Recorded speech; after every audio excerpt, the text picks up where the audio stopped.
What's going on, everybody? Welcome back to the channel. What do you see here besides absolute beauty?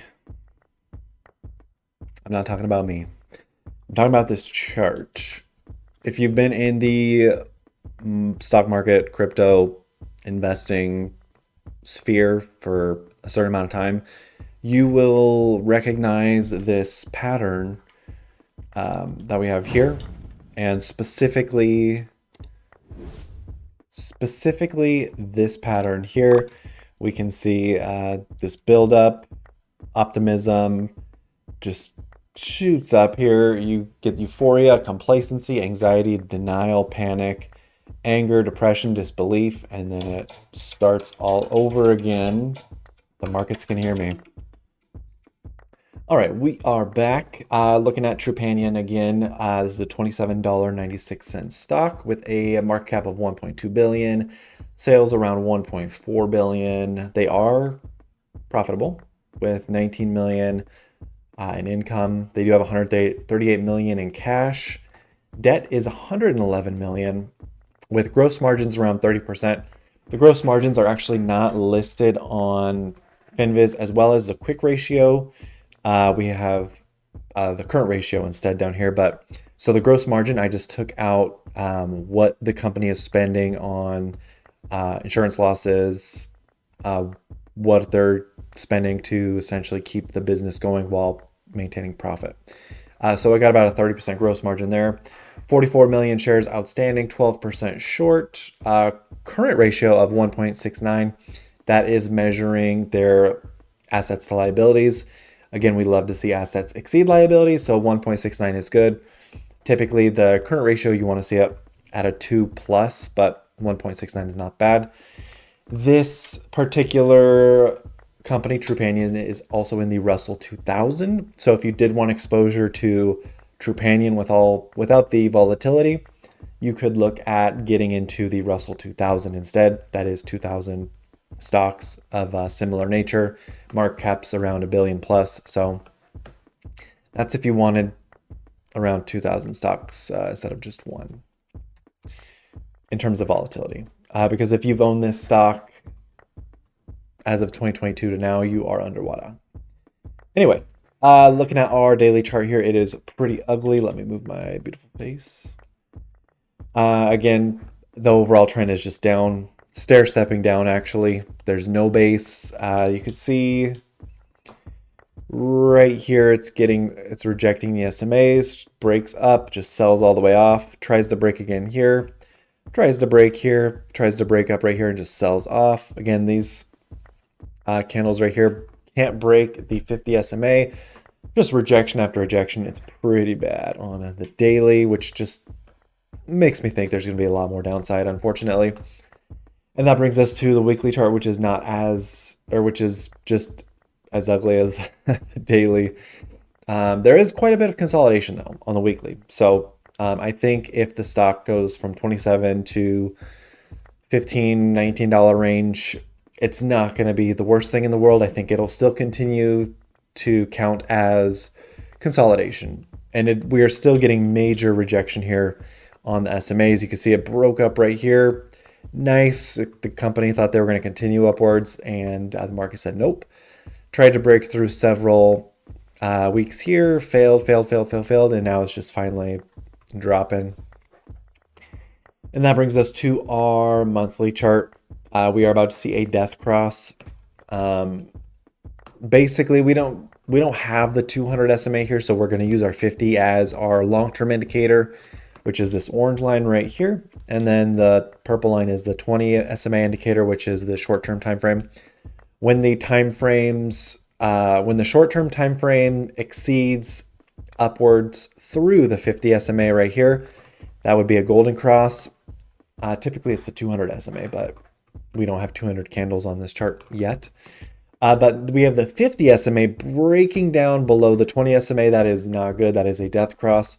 So I think we definitely are going to see that $20 price range, in my opinion. That does not make this a bad company, and we'll see why here in just a second. So keeping into consideration the market cap, profitability, sales, cash, debt, We're looking at a $60 price target here, which is insane. It is not a one-for-one exact calculation here. It just means that the stock is undervalued based on my proprietary calculation. So this just basically tells me that the stock is currently undervalued, but we know that the trend is your friend until the end. And the end is not here yet. We do see tons of consolidation on the weekly. What we would love to see is a full reset, stock coming back down between 15 and 20. I think that's where I would feel the most safe adding at the moment. But again, if you are a longer term investor, it's always good to add companies when they're on sale. Think of when you see your favorite toothpaste, groceries, electronics. When they go on sale, you typically like to buy it, or you wait for them to go on sale. When it comes to stocks, when stocks goes on sale, people panic, and that's your opportunity. So I think a little bit more downside here, and then showing very undervalued in my opinion. When we look at institutional ownership, insider ownership, so insiders, think of the CEO, CFO, founders, they own 20% of the company. Institution data, old data was around 79%. It is now at 104%, which does show us that institutions and hedge funds are buying from the last time that they reported the 13F forms. So companies or institutions and hedge funds are taking advantage of this dip just based on the fact. So that is good news if you are someone who is wanting to get into this particular stock, in my opinion. And now looking at our areas to watch. So the supports here, 24, 22, and then 17. I'm more so looking for that $17 price target area, just me personally. However, if this stock were to reverse this week, call it some Valentine's miracle. Actually, Valentine, by the time this video comes out, it'll be a week past Valentine's anyway. But yeah, 28, 30, and 32 are what we would look at. Again, that does seem very unrealistic, in my opinion. The area to watch again, the A2W, is 17s, and the apex on when we could possibly see that is actually next year. So if we could see this stock slowly dwindle from the current price target to 17s over a year, that would be very good. That would be some extremely optimistic consolidation, in my opinion, and would definitely allow for investors between now and then to start buying into the stock and actually start realizing those long-term capital gains if, again, the stock goes up. That's just a guess. So anyway, let's look at Thinkorswim here for a more detailed view into the price action.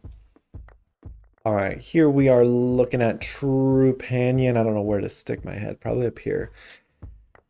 So we can see that this long-term support I had right here, we had this as a channel. You can see there's a lot of activity within this channel, and then it breaks up. Amazing confirmation here, and then again, more activity, acts as resistance, more action inside the channel, outside the channel.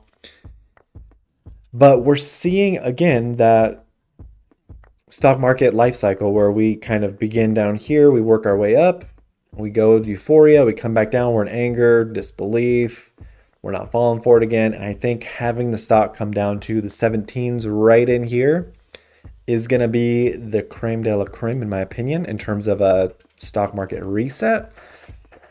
My proprietary calculator shows a $60 stock. I mean, as long as the company continues to execute and grow, I think it's going to increase that potential price target. Again, the stock did get as high as 158, and I think we might see it come back down to 17. So that would be, I think, a blessing. And if you are someone who's been in this one for a while, I would say continue to monitor, talk to your financial advisor, check the PRs. But I'm a chart person, and I think the chart says this is coming back to 17s. So if you're someone who still believes in the stock and wants to believe in the stock, that 17 area is going to be pretty crucial. Yeah, and if you're a long-term investor like myself, adding on the way down is never a bad idea. When things go on sale, it's always nice to take advantage. So you don't want to be at a point where this stock comes down to the 17s and then rockets up to 20, 30, 40, and you've already missed the boat because you're getting a little too greedy waiting for that golden opportunity. So I like this one. I just don't like it right now. I want to wait a little bit. I think, again, where we have our resistance and our support converging in February of 2027, that's where we'll probably see, I'm going to say 17 to 19. Maybe we see a throwback candle come down here, maybe in the 5s, and then a sharp reversal.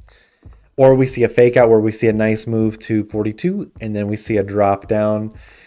Anyway, it's going to be a very nice wait for this one, in my opinion. So me personally, I'm going to sit back and wait. Talk to your financial advisor on what you believe should be the correct action. But I hope you guys are doing well, and I will see you in the next one.